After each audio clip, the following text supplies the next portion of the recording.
Okay, let's unpack this. Let's do it. So today we're diving into a really fascinating set of sources. They kind of challenge us to step back and just experience the world with total bewilderment. Like seeing it for the first time. Exactly, like a kid seeing snow, you know? Ah. Our mission is to pull out the core philosophical ideas that come from two huge questions. Who are you? And then inevitably, where does the world come from? It's the perfect way to start, really, because the material shows us philosophy isn't some, dry academic thing. It kicks off with a jolt. Mm-hmm. That primal sense of astonishment, like, wow, I am. That feeling when your mind just stops taking everything for granted. And that jolt takes us right into our first segment, the personal riddle. The story starts simply, but it's deep, standing in front of a mirror. Ah, yes. And the person in the text, she's trying to outsmart her own reflection, trying to ask, who are you? Faster than the image in the glass. Which is impossible, obviously, but it perfectly captures that weird moment of realizing you're both the one asking and the one being asked. Yeah. Who's the real self? Who's the echo? That split second of confusion. Mm-hmm. And what really hit me is what comes next. This sudden realization about the sheer lack of choice in just being here. Right. She looks at herself, dark hair, her body, and thinks, even the basic fact of being human wasn't her decision. It was just sort of dumped on her. That phrase really sticks, dumped on her. You choose your clothes, maybe your friends. But not yourself, not the fundamental fact of your own existence. And that involuntary nature, that's the spark, isn't it? It forces the question. If you didn't choose this, what even are you? Which leads perfectly to that white rabbit analogy the sources use. It's brilliant. It really is. The world is this enormous magic trick, billions of years in the making. And most people, they're living quite comfortably, apparently, deep down in the rabbit's fur. Yeah, totally tucked in, focused on, the everyday stuff, food, warmth, getting by. They're cozy inside the rabbit. Uh-huh. But the philosopher, the curious mind, suddenly realizes they're not just watching the trick. They are the rabbit. Exactly. They are the rabbit, yanked out of the magician's top hat, the hat of the universe. And once you have that aha moment that you are the trick. Then you just have to know how it works. You feel this urge to crawl right up those fine hairs of the fur and peek over the edge, see the magician. And that feeling that you're this extraordinary being, this, mystery. The text calls it waking from an enchanted slumber. That's really the core of it for anyone listening. We get used to the world so fast, it becomes routine. Philosophy is trying to get back that first gasp of wonder. Like finding a Martian in the woods, as the source says. Right. Treat yourself, your own existence, with that same level of complete astonishment. Okay, so once we've grappled with the mystery of the self, the focus naturally shifts outward. Segment 2, the cosmic riddle. Mm-hmm. The big one. Where does the world come from? And this question, it sounds simple, but bam, instant intellectual deadlock. Total paradox. It shows you just how quickly our reasoning hits a brick wall. Yeah. Think about it. If everything needs a beginning, a cause, Then the universe itself must have come from something else. But what? and whatever that was, did it need a beginning? You see the problem. Infinite regress. So logically, at some point, something must have just popped out of absolutely nothing, which feels, impossible. It breaks the rules. But the alternative isn't much better, is it? If you say, okay, forget nothingness, space, the universe, it's just always been here. That feels wrong too. Something deep inside just yells, no, that can't be right either. Both options seem utterly impossible, yet one of them has to be true. It's a genuine dilemma. And you see how this immediately tangles up theology if you bring in God as the creator. You just push the problem back one step. Where did God come from? Right. If God always existed, well, that breaks the rule that everything needs a beginning. And if you say God created himself, that doesn't work either because he'd need to exist before creating himself to do the creating. So, Still stuck? still stuck. It's fascinating how the sources contrast this kind of rational head-scratching with, older ways of explaining the world. Yeah. Myths. Oh, absolutely. Mythology often served a different purpose. It wasn't always about strict logic.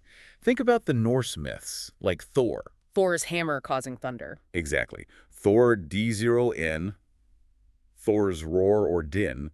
That sound explained the thunder, which brought the rain. And for Viking farmers, rain meant survival, fertility. So the myth provided a satisfying, functional explanation that mattered for their daily lives and culture, not necessarily a logically watertight proof. Right.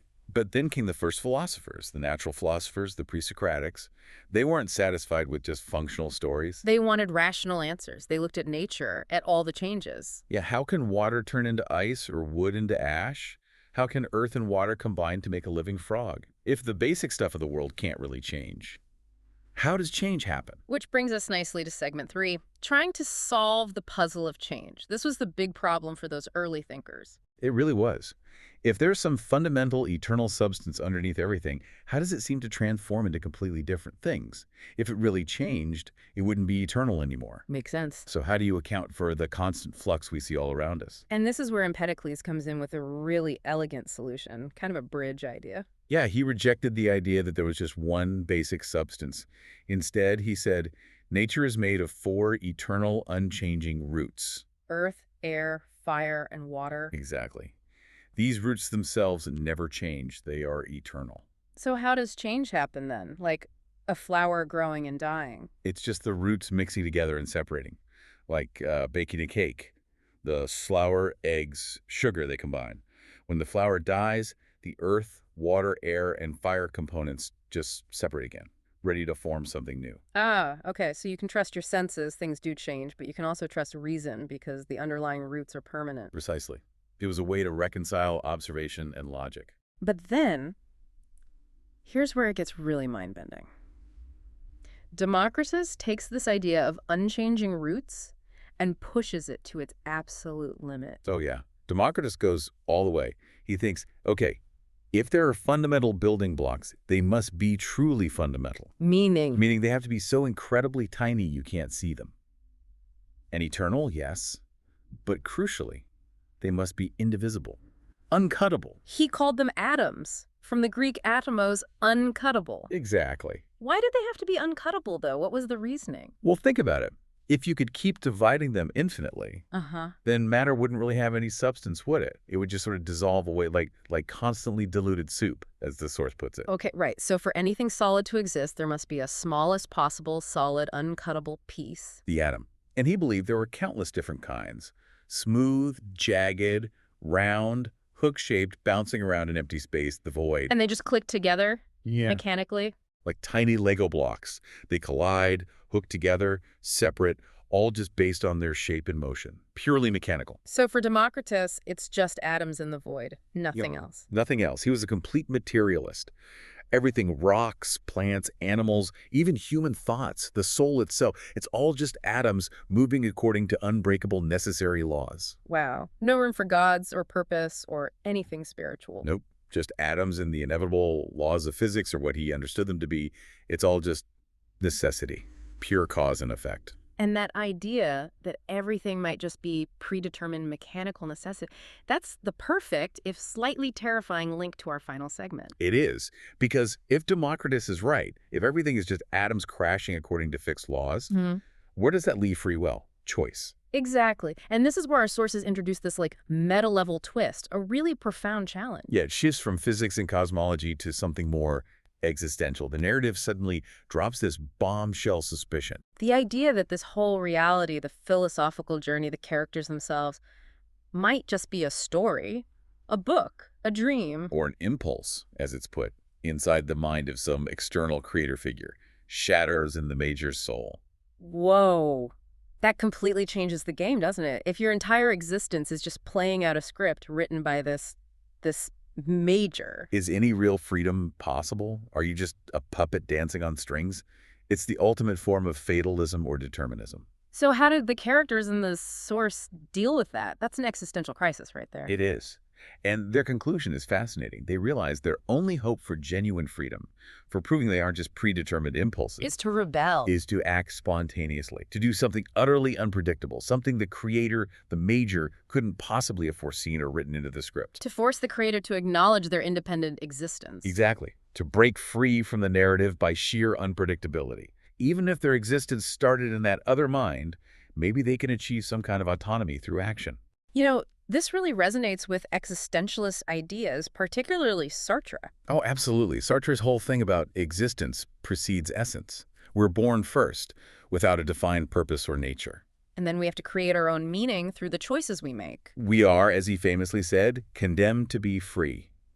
because there are no pre-written cosmic rules, no divine blueprint telling us how to live. No eternal norms to just follow. Right. So whether you're following the major script or trying to break it, that itself is a choice you have to make. You have to live authentically, define yourself. So let's try to wrap this up. What does this all mean for us listening to this? We've gone on quite a journey today. We really have. From, that initial confusion about who we even are standing at the mirror to the mind-bending paradoxes of where the universe came from. Then digging into the very building blocks of matter with Empedocles and Democritus, those eternal roots or atoms. Ruled by necessity. Right, that stark mechanical view. And finally, landing on this huge existential question. Are we free agents or just characters in someone else's story? Fate versus free will. It really boils down to that tension, doesn't it? The tension between a potentially deterministic mechanical universe like Democritus envisioned. And our powerful, innate human feeling that we must have free will, that we make real choices. Which brings us back around, interestingly, to Kant. The sources touch on his ideas, too. Right. Kant really wrestled with this. He found it impossible to prove free will using pure reason alone. Because everything we observe seems to follow cause and effect, like Democritus said. Science points towards determinism. What? But Kant said, okay, maybe we can't prove it scientifically through observation, but look at morality. Look at your conscience. Our sense of right and wrong. Yes, what he called practical reason. It compels you to act. You feel you ought to do certain things and not others. And if you feel you ought to do something... Well, let's believe you can choose to do it. Exactly. For morality to even make sense, free will has to be assumed. It's a necessary, practical postulate, he called it. You have to act as if you are free. So even if you have this nagging suspicion that maybe Democritus was right about the atoms, or maybe you are just a shadow in the Major's dream. Your own capacity for making moral choices, your own conscience, forces you to operate on the assumption of freedom. You're sort of condemned to believe you're free, even if you can't prove it. That's the existential challenge right there. So here's the final thought we want to leave you with today. Building on Kant, building on that whole struggle, regardless of who might be holding the pen or what atomic necessity might seem to dictate. What choices will you make? What spontaneous, unscripted, authentic choice will you make today? The one the universe or the Major couldn't possibly have seen coming.